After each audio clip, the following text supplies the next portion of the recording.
Good evening and welcome to E-Bible Fellowship's Housetops.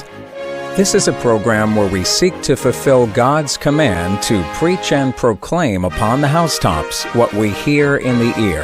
As we read in Matthew 10 verse 27, "What I tell you in darkness, that speak ye in light, and what ye hear in the ear, that preach ye upon the housetops." Tonight on Housetops, our speaker is Bob Grande from Lansdowne, Pennsylvania. Hello and welcome to Housetops at E-Bible Fellowship. This study will be called Timelines for the First and Second Comings of Christ, and this will probably be in two parts. The information in this study should be very familiar to regular listeners to E-Bible Fellowship's programming. I hope that it serves as a faithful reminder to them. I also hope that it will be a blessing to any of the people who God is drawing to himself during this time of his wrath upon the whole world called Judgment Day. We refer to these people as God's sheep because they were saved during the Great Tribulation before the door to salvation was shut on May 21, 2011. God has commanded us by giving us a second Great Commission, that is, to feed his sheep who may not even know yet that they were saved by the mercy of God. I'd like to start by reading these verses in Genesis chapter 1, verse 14. "And God said, Let there be lights in the firmament of the heaven to divide the day from the night, and let them be for signs and for seasons and for days and years." And that word years is the Hebrew word, the Strong's number H8141. "And let them be for lights in the firmament of the heaven to give light upon the earth. And it was so. And God made two great lights, the greater light to rule the day, and the lesser light to rule the night. He made the stars also. And God set them in the firmament of the heaven to give light upon the earth, and to rule over the day and over the night, and to divide the light from the darkness. And God saw that it was good." In these verses that describe the fourth 24-hour day of creation, God is telling us, among other things, that he is going to keep track of time by using the celestial clock he created, consisting of the sun, moon, and stars. Contrary to popular belief, God is in charge of time. He is in control of every second that ticks by.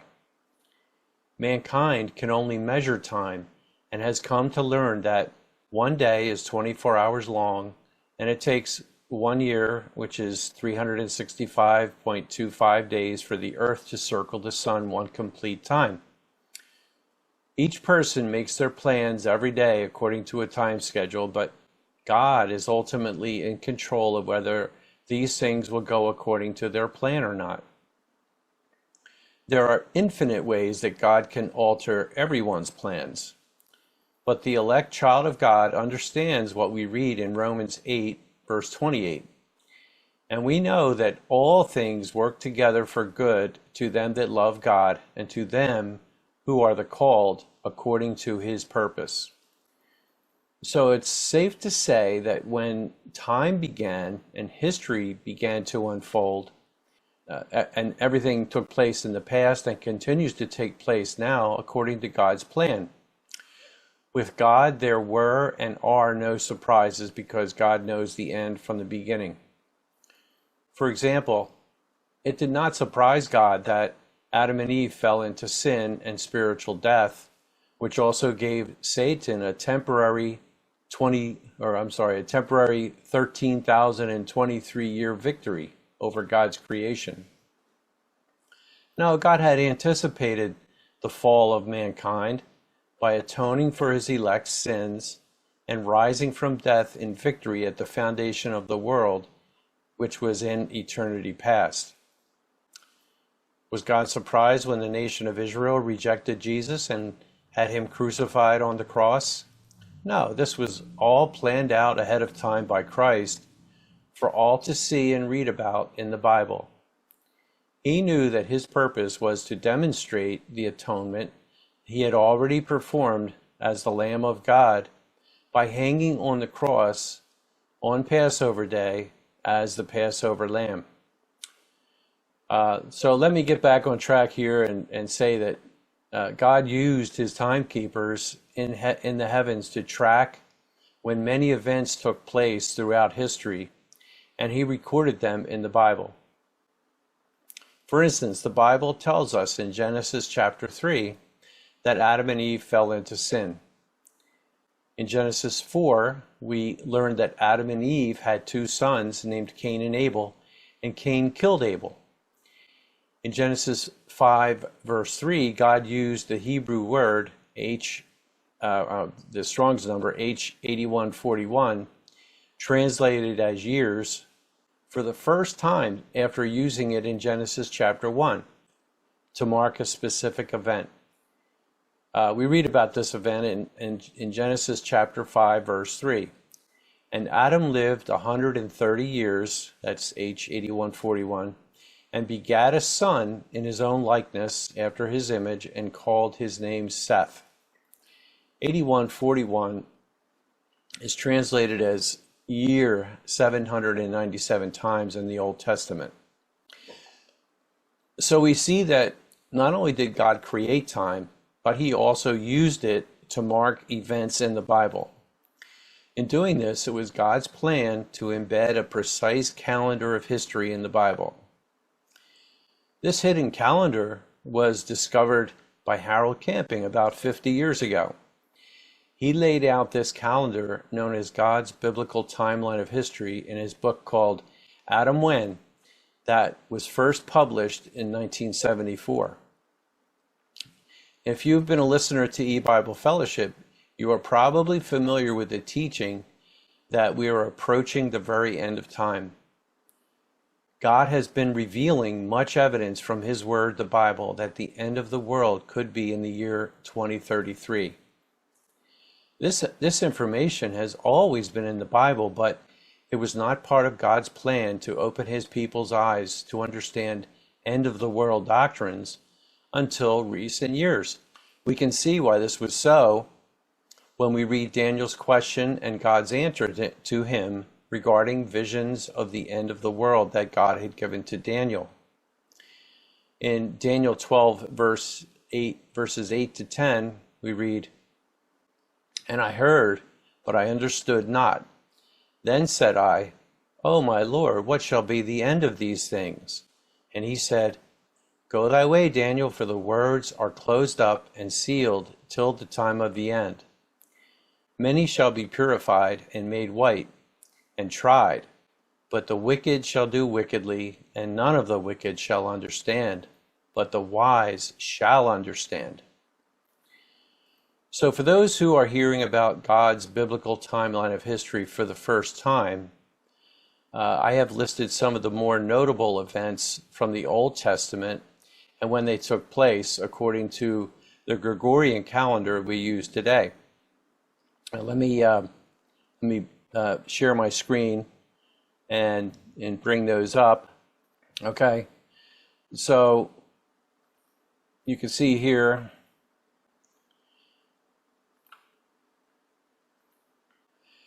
Okay, so you can see here the creation of Adam, which was the first event, was in 11,013 BC. And we know that that was 13,036 years ago. If we add 11,013 to our current year, 2024, and subtract 1 because there's no year 0, we can see that that creation of Adam was 13,036 years ago. Next, we have the birth of his son Seth, which was in 10,883 BC. Then we have the flood of Noah's day, which occurred in 4990 BC. Again, we could see that that was 7,013 years ago. Peleg's generation was from 3152 to 2914 BC, and that's when the earth was divided. God divided the one large continent that there was in that day into the continents that we have right now. Abram, was born in 2167 BC. Isaac, his son, was born in 2067 BC. Jacob, his son, was born in 2007 BC. The Israelites entered into Egypt in 1877 BC. And then they left Egypt during the Exodus in 1447 BC. David became king in 1007 BC. And the temple foundation in Jerusalem was laid in 967 BC. The division of the kingdom from 12 tribes into 10 tribes in the north and 2 tribes in the south was in 931 BC. And the last good king of Israel, Josiah, was killed in 609 BC, which began the 70-year tribulation on Israel. And Babylon then destroyed Judah in 587 BC at the midpoint of that, or the dividing point of that tribulation. And then Babylon fell in 539 BC. Okay, so from there, we can see that these dates are true and trustworthy because they have been verified and proven from the Bible, the Word of God. And if you would like to dig deeper to see how these dates were derived from the Bible, please go online and get a copy of Adam When or Time Has an End by Harold Camping. Well, now I would like to jump ahead to discuss the dates and durations, that is, the 2 timelines that lay out the first coming of Christ and the second coming of Christ. In order to help everyone to see this, I'm going to share my screen to bring up a graphic to show you the 2 timelines for the first and second coming of Christ. I hope you can see that now. So what you see here is simply a summary of what Chris McCann and others at E-Bible Fellowship have been teaching for almost 10 years now. And I know that at first glance it appears to be very busy, but that is because it contains a lot of information that's squeezed into one page, and that we've learned from the Bible in recent years. But I'll try to walk us through it so that it will make sense when we're all finished. Also, if you would like to get a copy of this for yourself, later you could go to the website called ebible2, the number 2.com, and then scroll down and click on where it says All Timeline Studies in large font. Then scroll down and you will see this page. I want to point out that our main website is ebiblefellowship.org, but you'll see that eBible2, the website eBible2, is also a valuable resource for biblical information. So let's start off by remembering, if you already know this, or by learning, if this is new information to you, that the duration of Jesus' second coming was exactly 2,000 years after the duration of his first coming. This is shown in the box that extends all the way from the left side to the right side of the display, and it has the bold red font. So this, where my cursor is this is the box that I'm referring to. Okay, so this box physically separates Jesus's first coming timeline, which is above it. That's all of this information above the box with the bold red font, and the Jesus's second coming timeline, which is shown below this box with the red font. So all of this information down here has to do with Jesus's second coming. Okay, so we have these 3 statements here: 2,000 years from 13 BC to 1988 AD. What that's talking about is 13 BC right here is the beginning point of Jesus' first coming timeline, and 1988 AD is the beginning point of Jesus' second coming timeline. And these dates are exactly 2,000 years apart. Okay, same thing with these dates here. 2,000 years from 7 BC to 1994 AD. So 7 BC is when Jesus was born, and 1994 AD was when God began the latter rain to save a great multitude, and it marked the official end of the church age.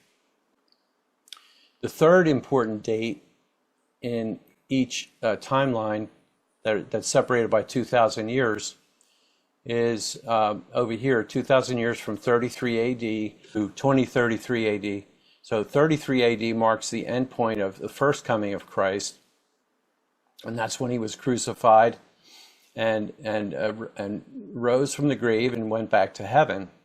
So down here we have 2033 AD, and that's what we're pointing to as the end point of the second coming of Christ, and we'll talk about that later.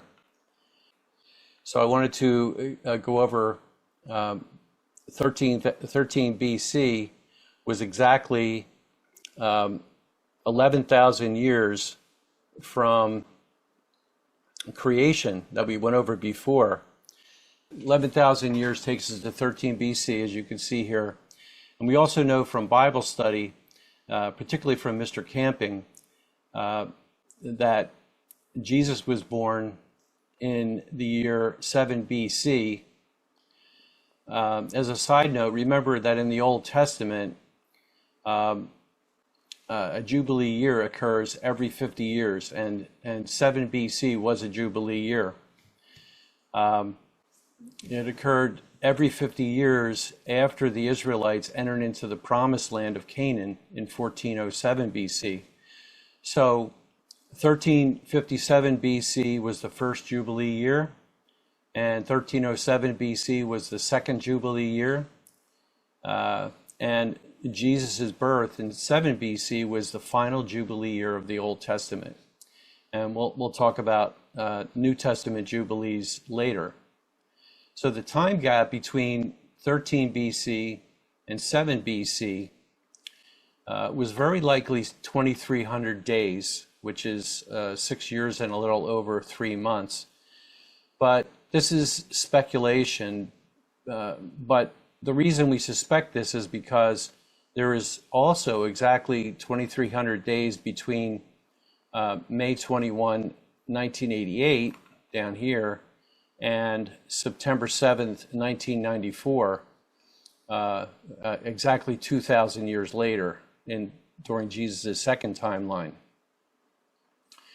So, based on many time clues that God provided in Luke chapter 1, Mr. Camping's study of these clues gave the conclusion that Jesus was born on the Day of Atonement in 7 BC. In Leviticus 23, verse 27, God dictated that the Day of Atonement was to be on the 10th day of the 7th month in the Hebrew calendar, which would have been October 1st or 2nd in the Gregorian calendar in 7 BC. So although tradition is to celebrate the birth of Jesus on December 15th each year, he was actually born about 12 weeks earlier in that year. So the next date that is shown on the first coming timeline is 29 AD. Let's see, move this out of the way. And move this over a little bit. Okay, so 29 AD would be about right here. And at this time, let's see. This is when Jesus was 29 AD was when Jesus was baptized in the Jordan River and officially began his earthly ministry. We read in Mark 1 verses 10 through 11, "And straightway coming up out of the water, he saw the heavens opened, and the Spirit like a dove descending upon him. And there came a voice from heaven saying, Thou art my beloved Son, in whom I am well pleased. This is a good place to mention that Jesus was referred to as the Son here, not because he was born of Mary, but he was called the Son because he had already risen in victory from death after paying for his elect's sins at the foundation of the world in eternity past. And this is what qualified him to be called the Son. His purpose for his time on earth was to demonstrate this fact of the atonement and record it for us in the Bible.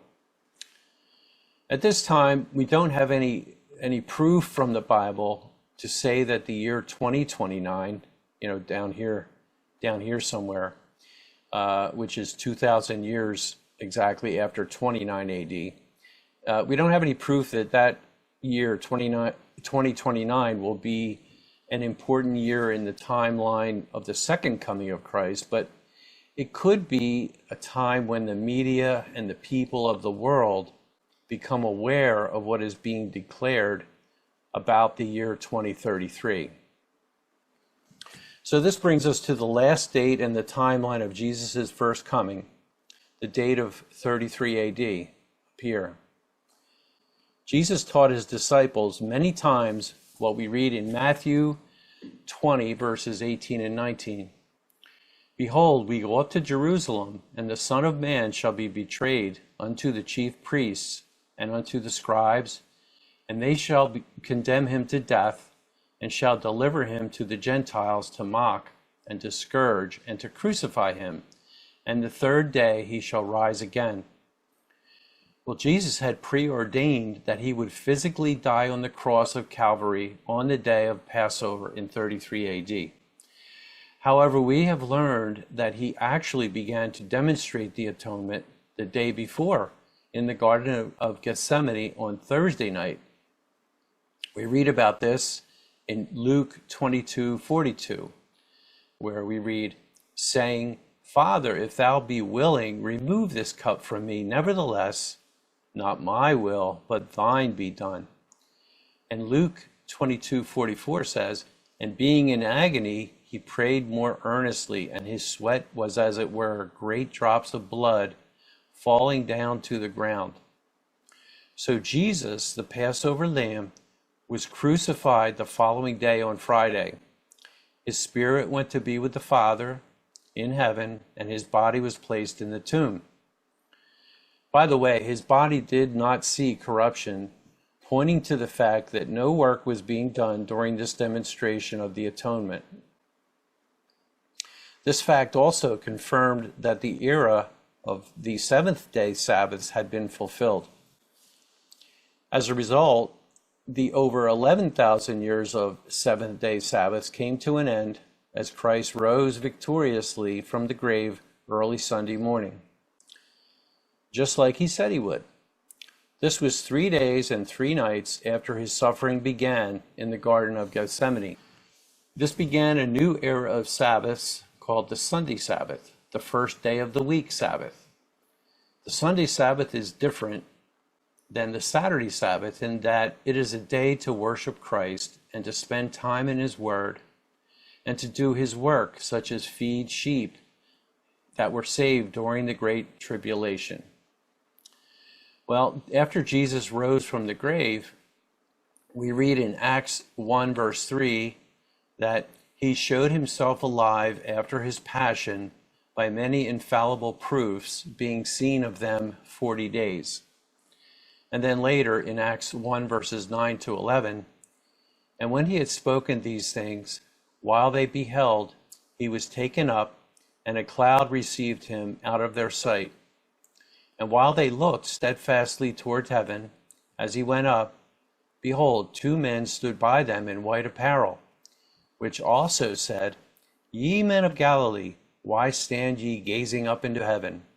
This same Jesus, which is taken up from you into heaven, shall so come in like manner as you have seen him go into heaven. So I'd like to go and try to review Jesus' first timeline. And let's see, we have 13 BC is the beginning, and that was 11,000 years from creation. And then we have speculated that there's 2,300 evening mornings from 13 BC until when Jesus was born on the Day of Atonement in 7 BC, which was a Jubilee year. Then we move over to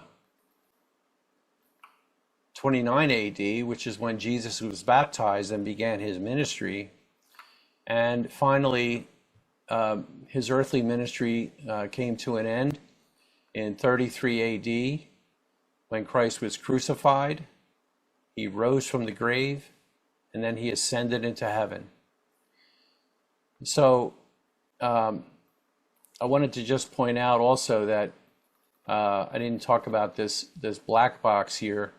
We can see that Christ's first coming is summarized in this timeline from 13 BC to 33 AD, which spans 46 calendar years or 45 actual years because there is no year zero.